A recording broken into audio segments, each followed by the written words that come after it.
Leaflet থেকে গাছ জন্মাবে শুনে অবাক লাগতেই পারে, মনে হতে পারে এটি অবান্তর কথা, কিন্তু বাস্তবতা হলো এমন কাগজ সত্যিই আছে। কলম বা ক্যালেন্ডার ব্যবহারের পর মাটিতে ফেললে যেখান থেকে গাছ জন্মায় সেই বিশেষ কাগজই পরিচিত বন কাগজ বা সিড পেপার নামে। এই পরিবেশ বান্ধব উদ্যোগটি এবার বাংলাদেশের নির্বাচনী প্রচারণায় ব্যবহার করছে বিএনপি। দলের চেয়ারম্যান তারেক রহমান সহ শীর্ষ নেতা ও প্রার্থীরা প্রচারণায় ব্যবহার করছেন বীজযুক্ত কাগজের লিফলেট, যা মাটিতে পড়লে সবজির চারা গাছে পরিণত হতে পারে। বিএনপি নেতাদের ভাষ্য, এই উদ্যোগের লক্ষ্য শুধু নির্বাচনী বার্তা পৌঁছে দেওয়া নয়, বরং পরিবেশ সংরক্ষণ ও সবুজায়নের গুরুত্ব মানুষের মাঝে তুলে ধরা। প্রচারণার কাগজ যদি আবর্জনা না হয়ে গাছে রূপ নেয়, সেটি হবে জিরো ওয়েস্ট ভাবনার বাস্তব উদাহরণ। তবে এটি একেবারেই নতুন কোনো ধারণা নয়। জাপান, যুক্তরাষ্ট্র, যুক্তরাজ্য, ভারত ও অস্ট্রেলিয়া সহ বিশ্বের অনেক দেশই নির্বাচন এবং বিভিন্ন সামাজিক ও সচেতনতামূলক প্রচারণায় সিড পেপার ব্যবহৃত হচ্ছে।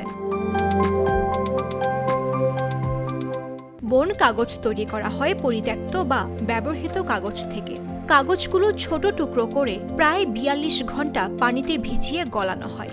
এরপর সেই মণ্ড দিয়ে কাগজ তৈরি করে বিশেষ পদ্ধতিতে বীজযুক্ত করা হয়, যাতে বীজের কার্যকারিতা নষ্ট না হয়। শুকানোর পর সেটি লিফলেট বা পোস্টারের আকার দেওয়া হয়। এই কাগজের ভেতরে থাকা বীজ মাটিতে পুঁতে বা ফেলে দিলে এবং পর্যাপ্ত আর্দ্রতা থাকলে ৮ থেকে ১০ দিনের মধ্যেই অঙ্কুরোদ্গম শুরু হয়। ১ বছর পর্যন্ত এই কাগজ কার্যকর থাকে। এবারের নির্বাচনে বেগুন, টমেটো, মরিচ, লাল শাক ও ডাঁটা শাকের মতো দেশি সবজির বীজ ব্যবহার করা হচ্ছে, যা সহজেই ঘরে টবে লাগানো যায়। প্রতিটি বন কাগজ লিফলেট তৈরিতে খরচ পড়ে প্রায় ৮ টাকা। খরচ কিছুটা বেশি হলেও পরিবেশ সুরক্ষায় এটি ইতিবাচক দৃষ্টান্ত হিসেবেই দেখছেন পরিবেশবিদরা। মামদুহা রাইসা, জাগো নিউজ। দুধার চকলেটে একাকার হয়ে ওঠা প্রাণ লেয়ার সম্পর্কের মিষ্টি ম্যাজিক।